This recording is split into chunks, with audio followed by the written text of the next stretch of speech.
నియమించాల్సిన అవసరం లేదు కదా. ఓకే, అధికారులు నియమించినటువంటి అర్థం ఏంటి సార్? మళ్ళీ మాట్లాడదాం అజయ్ గారు, మళ్ళీ మాట్లాడదాం. గుడ్ మార్నింగ్ అండి అరుణ గారు. గుడ్ మార్నింగ్ సార్, మీకు ప్యానెల్ లో ఉన్న పెద్దలకి వీక్షకులకు నమస్కారం. అరుణ గారు, నిన్న పవన్ కళ్యాణ్ గారి గురించి మాట్లాడారు. అసలు సనాతన ధర్మం అంటే అసలు పవన్ కళ్యాణ్కు తెలుసా? అసలు స్వామివారిని ప్రతిష్టనంతా కూడా డ్యామేజ్ చేసే విధంగా కామెంట్ చేశారు అనేది నిన్న మాజీ ముఖ్యమంత్రి గారు మాట్లాడారు. ఆయనతో పాటు ప్రకాష్ రాజ్ కూడా ఒక ట్వీట్ చేశారు ఎవరిని, పవన్ కళ్యాణ్ గారిని ఉద్దేశించి. ఏం చెప్తారు ఈ అంశాలకు సంబంధించి?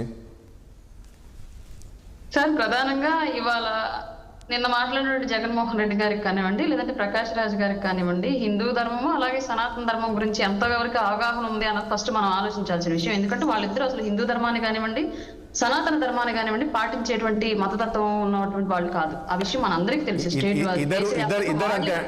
ఇద్దరు అంతే అంటారా? ఇద్దరు కన్ఫామ్ గా అంతేనండి. ఆ విషయం అందరికీ తెలుసు.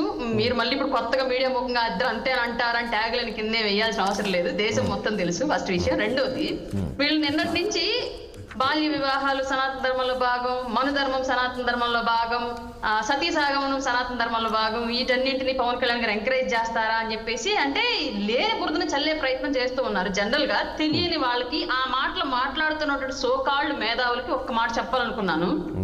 ధర్మం వేరు, ఆచారం వేరు. ధర్మం అనేది జనరల్ గా ఇప్పుడు చనిపోయిన పితృదేవతలకు పిండ ప్రదానం చేయాలి అన్నది ధర్మం చెప్తుంది.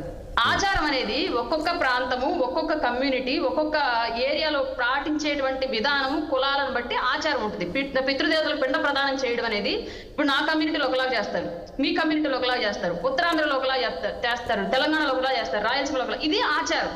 ఆచారాల్లో కొన్ని మూఢాచారాలు ఉంటాయి 100%.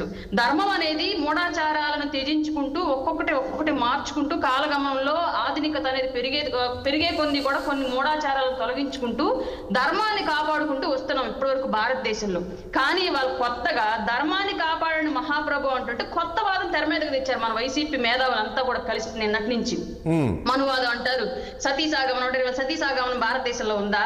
ఏ రాష్ట్రంలో ఏ భర్తతో పాటు భార్యను ఖననం చేస్తున్నారండి ఇవాళ? బాల్య వివాహాలు అవి ఆర్థిక పరిస్థితులను బట్టి కొన్ని చోట్ల కంటిన్యూ అవుతున్నాయి. తల్లిదండ్రులు ఆడపిల్లలకి చదివించలేము, మనం పోషించలేము అనుకుంటే చిన్న వయసులో పెళ్లి చేస్తున్నారు. ఆర్థిక పరిస్థితులు బాగున్న వాళ్ళు 30 ఏళ్ళు 40 ఏళ్ళు వచ్చినా పెళ్లి చేయట్లా. ఉద్యోగం ఇంపార్టెంట్, కెరీర్ ఇంపార్టెంట్ అని చెప్పేసి ఇది ఎవరికి అవసరం తగ్గట్టుగా వాళ్ళ ఆచారాలను పాటించుకుంటూ వస్తున్నారు. దీనికి ధర్మానికి ఏంటి సంబంధం నాకు అర్థం కాని విషయం. పైగా మళ్ళీ కులాలని అలాగే మతాలను కూడా తీసుకొచ్చి మాట్లాడుతున్నారు. జగన్మోహన్ రెడ్డి గారు అన్నారు దళితులంతా తిరుపతి దేవాలయానికి వెళ్ళకూడదు. దళితులకి క్రిస్టియానిటీకి ఏంటి సంబంధం? ఎక్కడ దళితులందరూ క్రైస్తవులు అని చెప్పేసి చెప్పారు? ఎక్కడ అది రాయబడి ఉంది? దళితులు హిందువులే. క్రిస్టియానిటీ తీసుకున్న వాళ్ళు అన్ని కులాల్లోనూ ఉన్నారు. దళితుల్లో ఉన్నారు, ఓసీల్లో ఉన్నారు, బీసీల్లో ఉన్నారు, ఎస్టీల్లో ఉన్నారు. క్రిస్టియానిటీ వేరు, దళితత్వం వేరు. వీటన్నిటిని మిక్స్ చేసి ఎంతసేపటికి ఆయన ఏం చెప్పాడు అన్న దాని గురించి అన్నా కూడా ముందు ఏదో విధంగా పవన్ కళ్యాణ్ బురద చల్లాలి. పవన్ కళ్యాణ్ గారు మాట్లాడి తప్పు అని చెప్పాలి జనాలకు, అంతే. అది జనం మనం ఏం చెప్పినా నమ్ముతారు అన్నటువంటి ఒక అత్యుత్సాహంతో లేనిపోని నేరాలు నిందలన్నీ కూడా నిన్న ఆయన మాట్లాడినటువంటి అంశాలను పక్కదారి పట్టించి వేరే కొత్త అంశాలను తెర మీదకి తీసుకొచ్చి మాట్లాడుతున్నారు తప్ప ఇండియాలో ప్రతి ధర్మము, ప్రతి మతము